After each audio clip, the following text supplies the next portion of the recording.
The cancer that eventually killed him was discovered accidentally while he was being checked for kidney stones back in 2004. A CAT scan showed a shadow on his pancreas that turned out to be a malignant tumor. And then they do a biopsy, and they're very emotional. They say, this is good. It's one of these very slow-growing 5% of pancreatic cancers that can actually be cured. But Steve Jobs doesn't get operated on right away. He tries to treat it with diet. He goes to spiritualists. He goes to various ways of doing it macrobiotically, and he doesn't get an operation.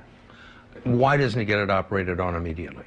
You know, I've asked him that. He said, I didn't want my body to be open. And soon everybody is telling him, quit trying to treat it with all these roots and vegetables and things. Just get operated on. But he does it 9 months later. Too late. Well, one assumes it's too late because by the time they operate on him, they notice that it has spread to the tissues around the pancreas. How could such a smart man do such a stupid thing? Yeah, I think that he kind of felt that if you ignore something, if you don't want something to exist, you can have magical thinking, and it had worked for him in the past. Welcome to WOVV, Ocracoke Community Radio, 90.1 FM. This is Talking with Real Live People. Ann Ehringhaus here, and today I'll be talking with Ray Schmitt. He's visiting Ocracoke from West Virginia, and he has a company in West Virginia that we're going to learn about today. Welcome, Ray. Thank you, Ann. I was out in Carmel, California, where my film was, Out of the Blue, was at the Akasha Metaphysical Film Festival. And I met the most incredible people, including people who are channelers. I met people who wrote books that way. I met people who are using sound energy for cellular healing. Mm-hmm. And I met shamans, and I met an Apache chief, and I was hanging out with all these spiritual people.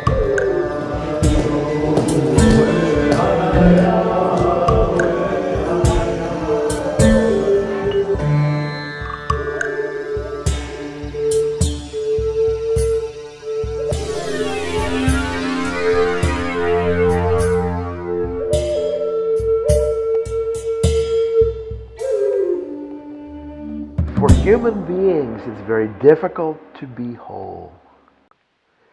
It's kind of hard to explain, but if you think about it, it should make sense. We are divided within ourselves, between what we think and what we want, between what we know and what we do, etc., etc. Yet we're all on the same journey to be whole. That's what healing is about. Healing is about wholeness. Well, the Chinese believe that disease happens when qi, the energy of the body, is blocked. So when there's a blockage of the free flow of qi, like a stagnation or an impediment, that's when disease occurs. Any of these dimensions can become imbalanced, and then the whole being becomes unbalanced. The qi, or the prana, or the life force energy, or what the Japanese call ichinen, flowing through your body. And the concept is, of course, that the energy flows through meridians, which are sort of like wiring pathways, if you will, or whatever, through the body. If we talk about blockages within our being, the easiest analogy would be to start looking first at the circulatory system in our bodies, the blood circulating through the arteries and veins. Now, we all know that there can be a blockage, meaning that the blood flow stops or stagnates and doesn't reach the organs, and then the organs may begin dying. But now we're talking about blood. Blood is visible. We are talking about arteries and veins, the channels through which the blood circulates. But these two are visible. Some recent studies have actually shown that there are very distinct structures at those sites. There are points where nerves endings travel. There's an increased number of a type of cell called mast cells.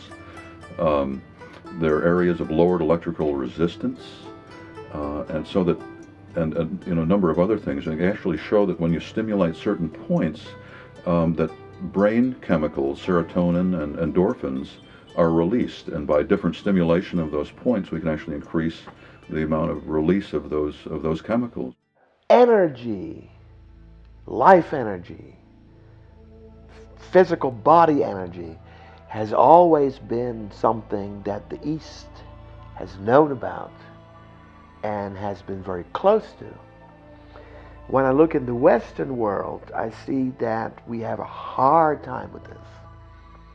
In fact, I'm not so convinced we really live deeply within these bodies much of the time. Energy takes form. Emotion takes form. So we can have, say, the emotion of anger. A person can be angry.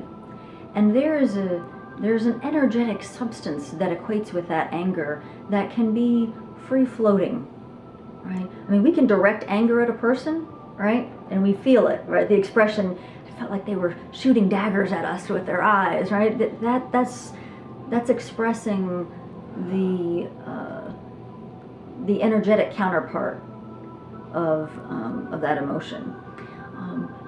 But those energies that we and emotions that we feel can come off of us and be out in the world, and then can be picked up by other people, right? Whether we intend them to be directed at someone or not. In people, they've identified roughly 360 plus acupuncture points that lie on a series of meridians. There are 12 major meridians, or these energy lines. The bladder meridian, for instance, runs from the eye to the outside of the little toe. From the shamanic perspective, what we would do is we would have the client come in, and shamans would perceive that, or shamanic practitioners would perceive those blockages in different ways. Sometimes people would scan with their hands and perceive a temperature difference, or would journey and have a visual of seeing a blockage as some kind of substance that doesn't belong in that person's field, and it's called a spiritual intrusion. I teach a course on the Qi at James Madison University, and I'll have a class of 40 students, and I will take them through some simple hand movements to enable them to sense their own Qi bouncing back and forth between their hands. And I've been doing this for years, and many do not sense it at all. And then there are those who instantly sense it. So I'm thinking that's sort of an answer to this question. There are going to be people who are instantly sensitive to energy. They always were. And there are those who have to grow into it, those who have to learn it. We all keep things inside. We all, internalize things. And if we do it long and often enough, that can get stuck. That can get stuck in your body. So, as a Reiki master, I am a facilitator to assist the client to release what's been stuck for a long time. And many times what happens is that the physiological pain or the problem is released as well. And in shamanic cultures, the belief is that when we've had pain, a crisis, or trauma, whether it's something physical or something emotional, that there's a part of our soul or our spirit that wants to buffer us from the full effect of that pain.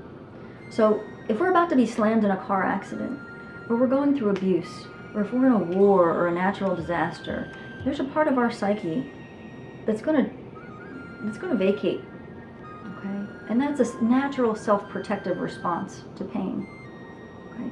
But it can result in something called soul loss.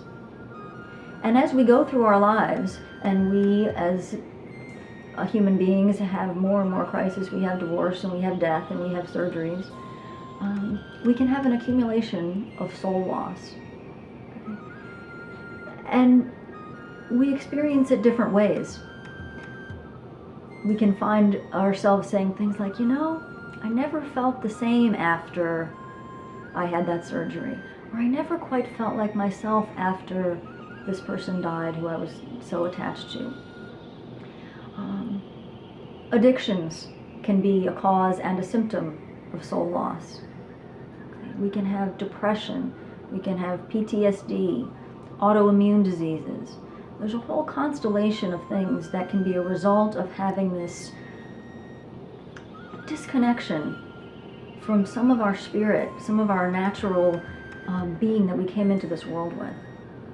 And the shamanic technique of soul retrieval is what helps us bring back that essence that we have become disconnected from. And yet in the West we can look at examples. Someone walks into a room and says there's something negative about this room, like something happened that wasn't right. What are they doing? They're reading energy. Or someone might find a house to move into and they say this house is good energy, it's home. And that's a way of reading energy. In other words, in the East, this is what we always do. Wherever we go, we pick up the energy of objects, of animals, of flowers, of trees, and of people. And in shamanic cultures, if you had a crisis, if you had some kind of trauma, the shaman would do a soul retrieval pretty much immediately, within a few days. Okay, so they didn't have to deal with the accumulation of soul loss over the years. But in our culture, we're not used to thinking about that. So we can have 10, 20, 30, 40, 50 years of soul loss. And it can build up until we feel like we're really not fully present in our lives. That we're almost watching our lives go by as if it's in a movie. That we're not really fully grounded in our bodies.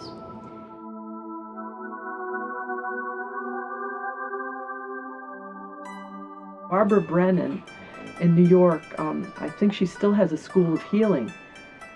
And her books are written specifically about the energy around the body and seeing different colors and knowing if there's a blockage someplace and working on that. Someone might be able to tell instantly that a person walking into a room is suffering from depression. They just sense it instantly. So there are people that can actually see that. They can see the different energy in the person, or if they're medically intuitive, they can see the actual areas to go to. My experience started when I was about 5 years old, was the first time I ever vocalized it. And I remember asking my mother if she could feel the earth shaking.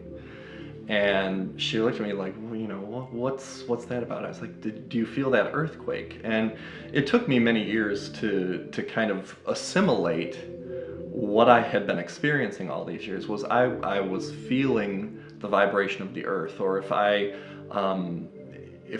came in close contact with someone and they were not well, I could feel and hear. The other way that it works for me is I hear like a tone. If I tune into someone, I can kind of listen to different areas of their body, and there's this just tone that I hear.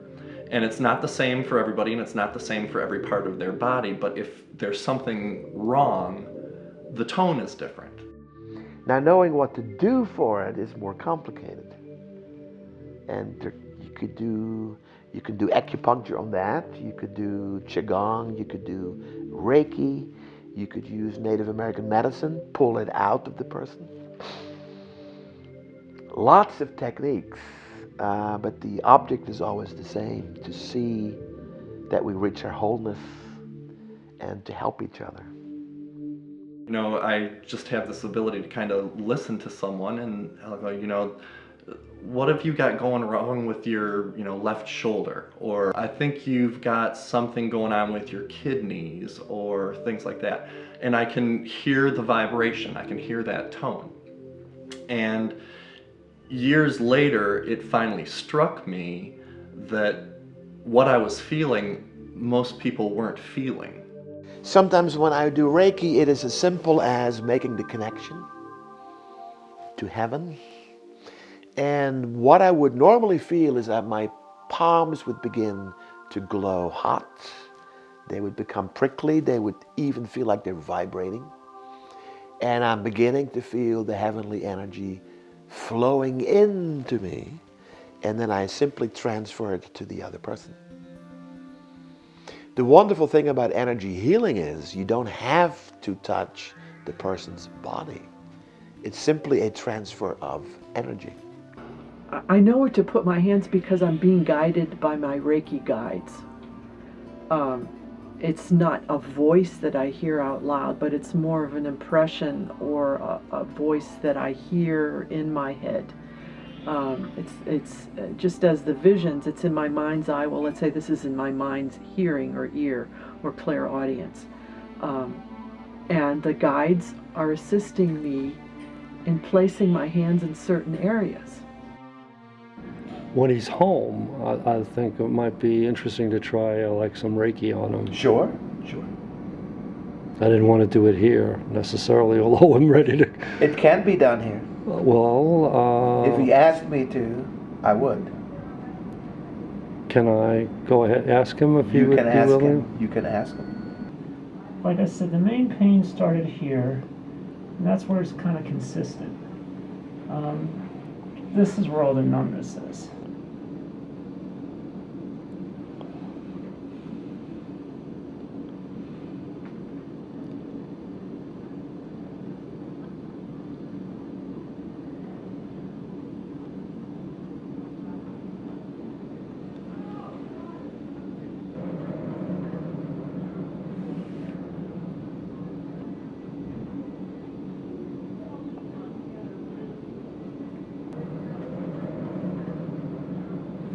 People I've worked on tell me they see things. Yeah, I just saw it. It's like a I mean, it's hard to describe, but it was. A lot of times people see light. Yeah, it was kind of like a light, and it felt like it was slowly like radiating out. Yeah, exactly. Yeah. Exactly. It's interesting. Well, thank you. Sure, anytime. Yeah. As odd as it sounds, I've been with people who are not ready to be whole. They're not finished with something. They still need to be in that difficulty. So I would say the person needs to be willing to be whole, to be healed. But I don't ask my clients to believe in my modalities or my practices, because I have found that that doesn't really matter at all. Whether they believe in it or not doesn't change that. It's kind of like if I take an aspirin for a headache, would it work better if I believed in aspirins, or would it not make a difference? And I would say, well, an aspirin is an aspirin. All that is just chemistry. It's going to do what it's going to do. So again, when you're working with this kind of energy, it's very similar. It is what it is. It works how it works. The techniques work. A lot of times I'm not even really sure I understand any of it myself. But I'm open to it. And I stay open to it. You can take a journey, right? You don't have to believe anything. See what your experience is. I've had people in lectures that I've given or talks that I've given. I had someone at UNC recently. I was talking to some of their medical students and their School of Public Health students and nurses, and she came up and I led them on a brief journey to meet an animal spirit. And she came up to me afterwards and said, you know, I'm the biggest skeptic. I didn't think anything was going to happen. I had really no belief in this. But she met these animal spirits, and she said she was just immediately made into a believer because she had the experience for herself. She didn't have to take something on my word. She didn't have to adopt some system of belief. Sound is used in healing. Certain vibrations of certain pitches of certain notes. For example, in Tibetan Buddhism, we look at the chakra system. The chakra is, in a nutshell, an energy center, and we have a row of them running across our bodies. It's our energy channel. Each chakra responds to a certain chant. The idea being that if let's say if my third chakra is clogged or closed, if I chant the chant that corresponds to that, I can open and it would respond to it.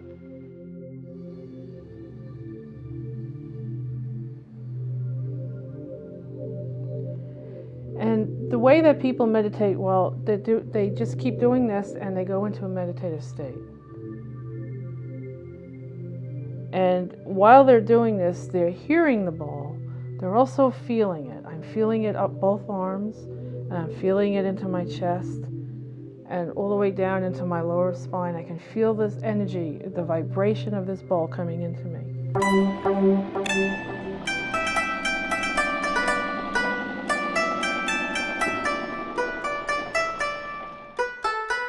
For a long time, I realized after becoming medically intuitive that I could tap into another energy or another dimension. And when I would do Reiki with someone and we were finished, I'd have them sit up at the side of the table. And then I would kind of go up to the top of their head and I would connect with them. I literally would go down through their body and I would be able to pick up things that I was feeling. And I could tell if they had a bicycle accident and it was their right knee, and I could just pick things up like that. Well, that was wonderful. And then, but through all this process, all of a sudden, I would connect with other energies. And I would feel like something was coming through my right ear, and that I could hear someone talking to me, or I was literally getting what I call a knowing. Because people often ask me, how do you do that? And I said, I'm not sure. I just know that I connect with this energy, this dimension, and I start to know that someone is trying to come through. We've had many extraordinary experiences together. As a medium, she helped me come to terms with my mother's death. She totally connected with my mother, her spirit. Your wife came through, Judy came through, and it was amazing. The light around this woman is beautiful. That much I didn't tell you then, but she came through so easily because you were so open to it. And I know that when I mentioned to you about her hands, I kept seeing her hands, and I wondered, because not knowing the whole story, I wondered why her hands were all tight like this, and what you had expressed to me about her hands. And also about her feet, that I was wondering why I was being taken down to her feet and being shown her feet. I wasn't sure what that was about, what that meant. And as well as I kept seeing her hands, she was showing me her hands, and that she was doing some kind of therapy, but I didn't understand it. And she was moving her hands and rubbing her hands, and I wasn't sure if there was some kind of therapy that she was working with.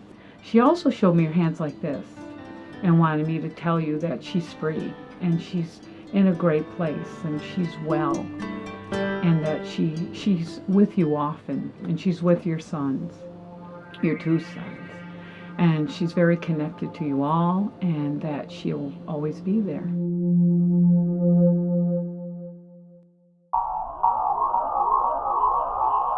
What do we want to embody?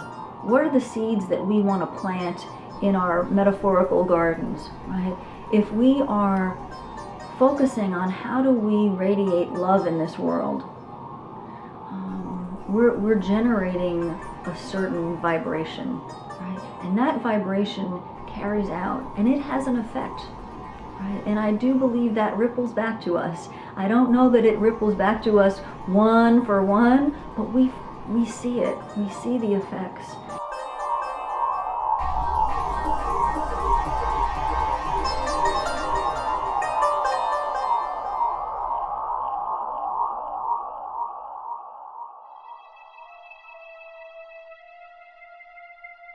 I'm going to just start by putting my hands on your head, and then I'll go on your ears. And I might just check in with you. Have you ever received Reiki before? Mm-mm. Okay, great. That's great. Like a silent humming? That's the only way I would know how to describe it. Okay. That's cool. Silent humming.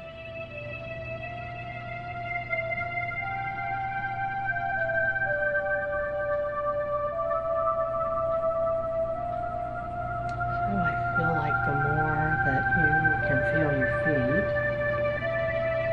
you can let them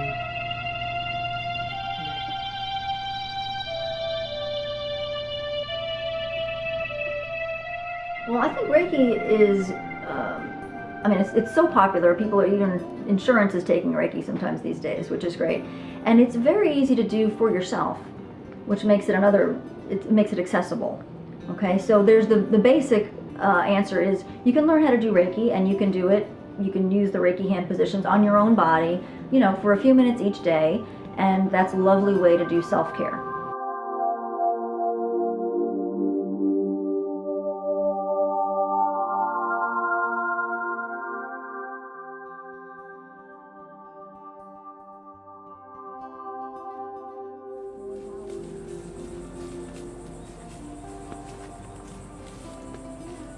Garish, 1888 to 1929. At rest. I just think that's beautiful. At rest. At rest. Which is in the Bible an analogy for entering into kind of the awareness of God and the cosmos and glory. There's a warning to pay attention lest you miss entering into this rest. Yeah, it's beautiful.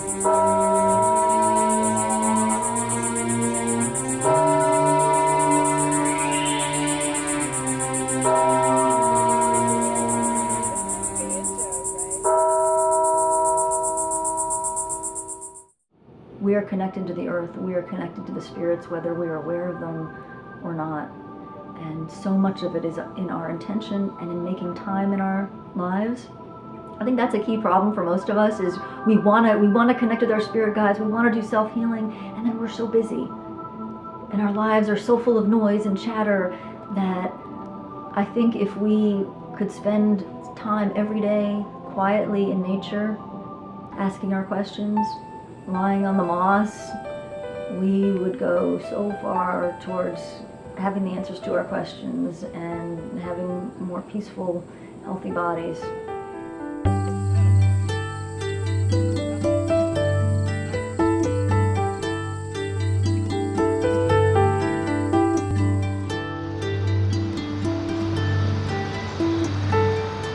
You know what I want to try to do, and it sounds kind of, I don't spend enough time trying to do it, but there's a lot, I'm trying to almost freeze the growth of my aorta by trying to focus on, through consciousness, trying to heal or to help my heart through more. Absolutely.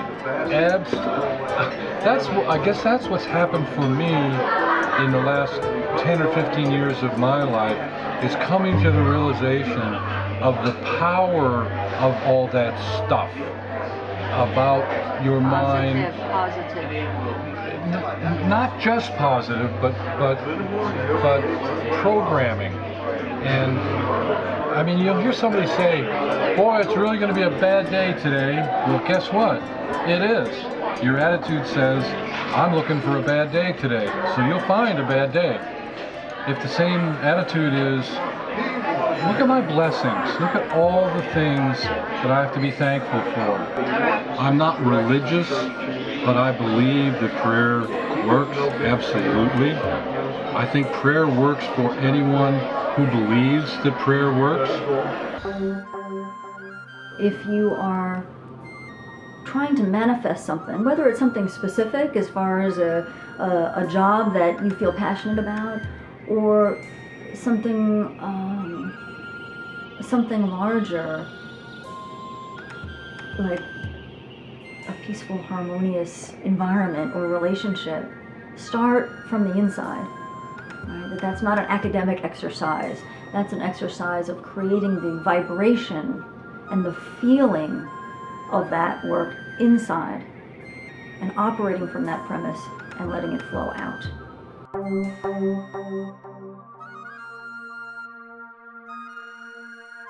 3 months after Bob died, I had a lump in my breast and I didn't know how to handle it. I went back to my prayers, my source. I decided to call somebody that I knew had been healed of this in Christian Science. I called her in France, mind you. The call never went to France. At the time, this individual was driving down 95 only 10 minutes from my house. And she answered my call on her cell phone, and she got to work and helped pray with me for the next day. 2 days went by, and I had reached a point of serenity. The lump totally disappeared from my thought, from her thought, from my body. It just disappeared.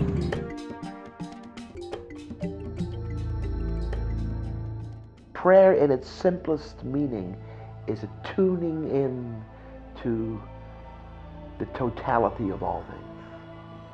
It's a reaching beyond our limits.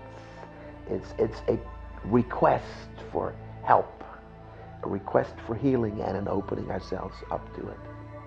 We see the turmoil of disease, and we see the turmoil of death and all of those negative influences. But really, if you remove that thought, that illusion, that black cloud, underneath is the serenity, I'd say, of God and your relationship to Him. So I think that's consistent with all basic religions. It's not just Christian Science, it's just there. In Hinduism, I think this is a great explanation. It's said that a being residing in the spiritual world occasionally has a hankering for independence, independence from God. And God, being a benevolent Father Creator, has created a virtual world here in matter, which is temporary, where we can enjoy life independent of God.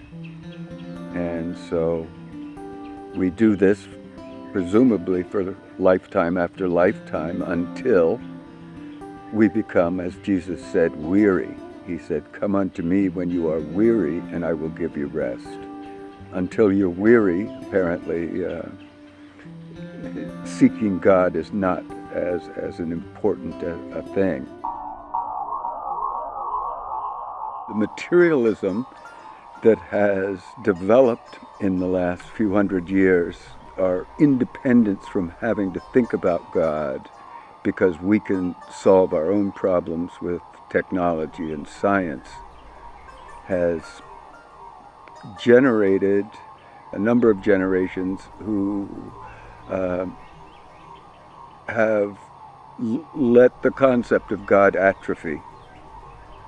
It is no longer an influence. And this brings up the Bible predictions that such would be the case, that as we go on, we become less connected to God, to nature, to each other.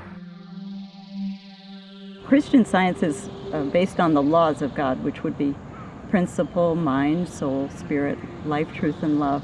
That's their definition of God.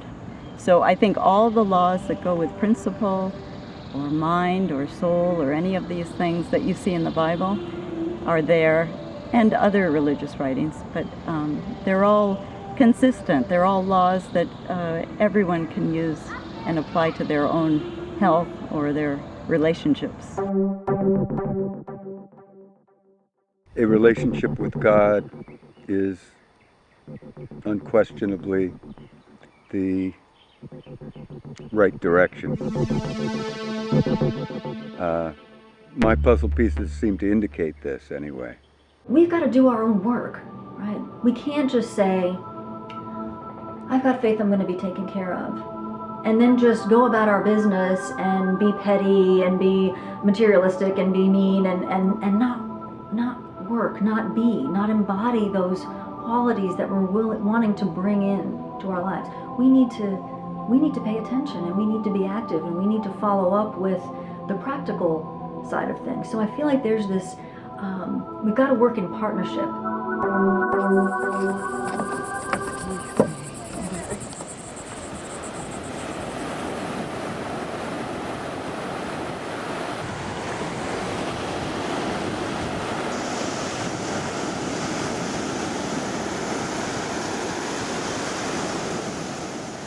in your last video, Out of the Blue, you talked some about synchronicity. So let's just talk about that for a minute so our listeners out there can know something about synchronicity. I've always heard the term synchronicity, but I never really understood the concept necessarily of what it meant. But after my wife died, I became very open to people I would meet, and I would always feel that there was something that I'm supposed to learn from somebody. And I learned over the time that if you keep your mind open and you trust the universe and your heart, you will meet incredible people. We consume a ton of information. So how much of the information that comes in is actually sticking anywhere in our grid? Okay, so for me as an acupuncturist and an Oriental medicine person, everything influences everything else. Everything from what you eat, how you rest, how you live your lifestyle. Also the information you take in. If something strikes your fancy, then you probably should pursue that particular line of questioning. When it comes to frequencies, we tend to live at a certain level, and then some cause and effect brings us either down or up. So in trying to adjust to a higher form of what serves my higher purpose, why am I here, and what am I supposed to be doing? These are the most common questions that I come across in doing therapy with people. And why we're here is simply to love. We have one purpose, and that's to take care of each other. Creed, color, religion, all of these things matter nothing not, because you each have a moment of your existence of every day to change someone else's life in a positive way. This expression of doing film is artistic. It's going to give you the ability to step away from yourself, to hear as much information, but you're going to present the questions, and the answers will come from all over the place.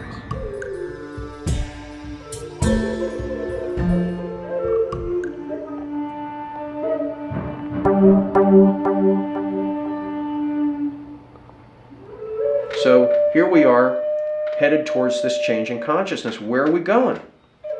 We're going to a place where we're going to recognize and understand consciously that we are spiritual beings, and that universal consciousness flows through us all the time. We are going to become co-creators with God, co-creators with creation. And that means that creation does its part and we do our part to make a new world for all of us to live in. Instead of being based, as it's been for humanity, on fear, on scarcity, on competition, it will be based on love and trust and sharing and giving and caring. I feel we have a raising of our collective consciousness, and it's kind of interesting. We all talk about 2012 and a harbinger of what will that bring? What will that bring to the planet? But I think one of the things that's going on is that there's this elevation of our human consciousness.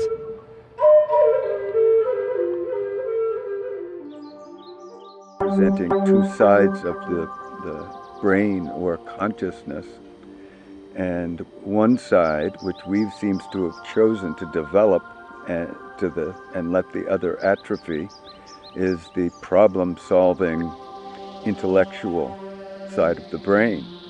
But we seem to have given up on a contact with nature and God that comes along with the other side of the brain and the other side of consciousness, intuition and inspiration for that matter. Shamanism has a couple of different basic premises, right? And there are many different kinds of shamanic practice, but one of the basic principles is that we work with the help of spiritual teachers and power animals, spirits that are compassionate and willing to assist us in getting guidance, in healing work, and that if we reach out to them, they will step forward. They will connect with us and they will help us. So the method of doing that is through what's called a shamanic journey. And it's one of the very first things, if you're interested in shamanism and you're looking to pursue the path of shamanism to connect with guides, is to learn how to journey. And typically we'll do that. You'll need to learn how to shift your consciousness, shift your perception. And we do that in core shamanism and through a lot of different shamanic practices through what's called sonic driving, and it's repetitive percussion. So I have rattles and drums, this is my grandmother's drum here, to help alter it actually alters our brainwave state. So cultures around the world for thousands of years have used a particular drum beat, and now we do studies and find that it actually helps shift us into the theta state. So, here we go.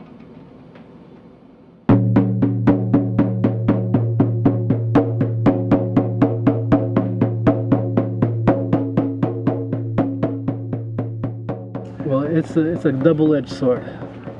On one level, it's a time of great excitement and beauty and possibility and awakening and a new time and giving birth to a new consciousness. So it's very beautiful and exciting. And at the same time, it's a little bit intimidating in that the earth is becoming more volatile and there's more, tornadoes and storms and volcanoes and earthquakes are picking up. And so the earth, physical shifting is also happening. So that's the double edge of the sword. It's a time of such hope and great possibility. At the same time, the old world is breaking down. And when the old breaks down, that's what we know as a security for the collective. When the security's breaking down, then it creates fear, and it creates uncertainty, and it creates people going to fundamental religion and sometimes getting stuck in belief systems that maybe not support them in a good way. It's like the different teachings are all about love. Always it's about love and the afterlife, that we continue on. And so when that is the truth, that's beautiful. But when there's a lot of, fear and wrath of God and damnation and judgment, this is kind of like a program that is keeping people in fear. He has created us with individual personalities and individual consciousness. What a great deal! And it doesn't end with death. What a great deal! But you have to rely not on your own understanding to perceive it. And this is a hurdle, unfortunately. You have to make a step of faith in order to approach God. It seems to be a requirement.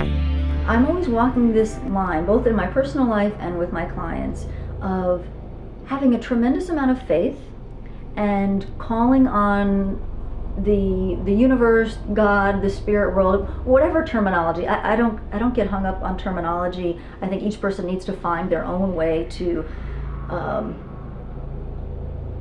speak about or put language around something which is much bigger than language, right? We've done so much as human beings to kind of compartmentalize religion and figure out this is the one way, and I think it's much more universal than that. There's not one way. And as far as spirit and our relation to the spirit world goes, my sense about it is that the highest vibration in the universe, the fastest highest vibration in the universe, is God. And man had been way down here somewhere. And over time, as the spirit world has turned up our vibration, we're moving up like this. And some of us who are doing our spiritual work to help raise our own personal vibration by meditating, by eating better food, by opening ourselves to the help and guidance of our soul in the spirit world, maybe we're moving up a little higher yet. And when we start getting close to the vibration of spirit, there's going to be some of this going on. There's going to be more interaction between our physical plane and the spirit plane. It's already happening. It's already happening. We are accelerating in a variety of different ways. I mean, even if you just look at technology, in the ordinary reality, kind of mirror, it's fantastic. But internally, in our spiritual development, there's that acceleration too, and how that manifests for each individual is different. Well, I mean, I'm not sure understanding is the goal. perhaps experiencing is the goal, and realizing that we actually learn a lot in the moment by being open to the moment, rather than coming to the moment with a lot of preconceived notions. So the protesters are nobly speaking up for righteousness, and they obviously yearn for truth and righteousness. Rather than become disillusioned, the alternative is to change their consciousness and recognize the great advantages that there are to having God as an ally. That's when this Holy Spirit will become a comforter, an ally that changes reality around you in miraculous ways. Transformation is brutal sometimes. So I think as we're going through a global transformation of our community as human beings, there are great challenges, and it brings about great pain. Growth brings about pain. There's natural cycles of life and death. When someone has so aligned themselves with the spirit consciousness, they become subject to the attributes of the superior energy. And inferior energy, the world, the matter, has to jump at its request. Jesus was able to do miracles because his was a superior consciousness that nature bowed to. It seems that there's so many more like-minded people, and that is encouraging. It seems like so many people that I run into are also on their journeys. They're also experiencing a lot of the same things. So I used to think of it like as ink on a blotter. You know, all these concepts are just spreading out slowly, but spreading out horizontally, and it's and ink really sinks too, so it goes deeper. Yes. It drops down. It's helping us to sink down into ourselves. Yes, that's great. That's a great image. There's one thing we keep coming back to. We are a whole person. We're not made up of bits and pieces, segregated, separated. They all influence one another. For example, if I had a belief that I was unlovable and unlikable, that would have a profound effect on my life. But if I had a deep sense that I am loved and wholly accepted and completely acceptable, that makes sense, right? It would change how I live, it would change how I feel, it would change how I think.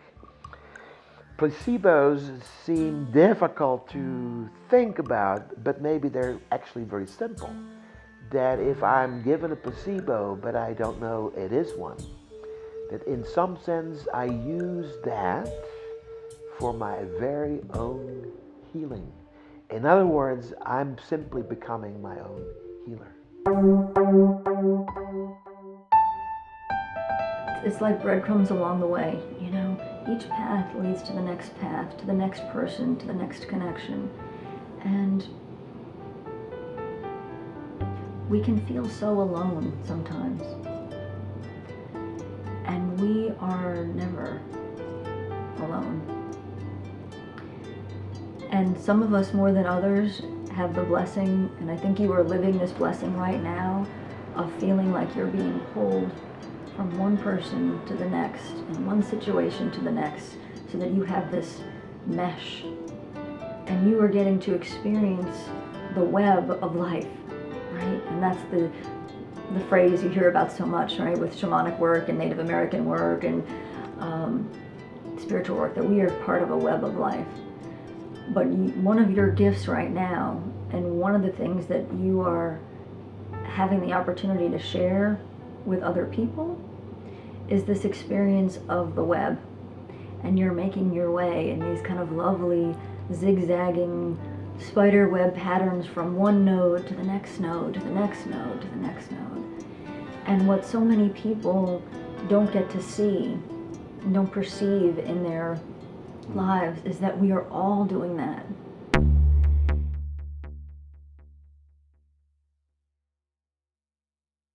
He could drive himself by magical thinking, by believing something that the rest of us couldn't possibly believe. And sometimes it worked, sometimes it didn't. We're also getting an extraordinary glimpse into the final hours of Steve Jobs' life. It comes from the moving eulogy that his sister, Mona Simpson, read at his memorial. Now she's sharing it through the New York Times. She says at the end, Jobs seemed to be climbing a pretty steep path. He looked at his family one by one. They looked into the distance and said, "Oh wow, oh wow, oh wow, oh wow, oh wow, oh wow."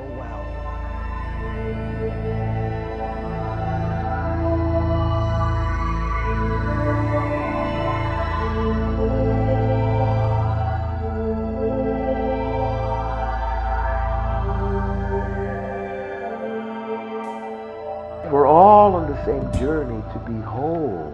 That's what healing is about. Healing is about wholeness. The Chinese believe that disease happens when qi, the energy of the body, is blocked. I hear like a tone. If I tune into someone, I can kind of listen to different areas of their body. And there's this just tone that I hear. I know where to put my hands because I'm being guided by my Reiki guides. It's not a voice that I hear out loud, but it's more of an impression. And I'm feeling it into my chest and all the way down into my lower spine. I can feel this energy, the vibration of this ball coming into me. Your wife came through, Judy came through, and it was amazing. The light around this woman is beautiful. Pay attention lest you miss entering into this rest.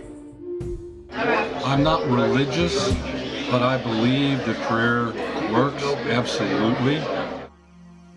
The lump totally disappeared from my thought, from her thought, from my body. It just disappeared. This expression of doing film is artistic. It's going to give you the ability to step away from yourself, to hear as much information, but you're going to present the questions, and the answers will come from all over the place. Where are we going? We're going to a place where we're going to recognize and understand consciously that we are spiritual beings and that universal consciousness flows through us all the time. The teachings are about love. Always talk about love and the afterlife, that we continue on. And so when that is the truth, that's beautiful. We actually learn a lot in the moment by being open to the moment, rather than coming to the moment with a lot of preconceived notions. A relationship with God is unquestionably the right direction. It's like breadcrumbs along the way, you know? Each path leads to the next path, to the next person, to the next connection. And what so many people don't get to see, don't perceive in their lives, is that we are all doing that.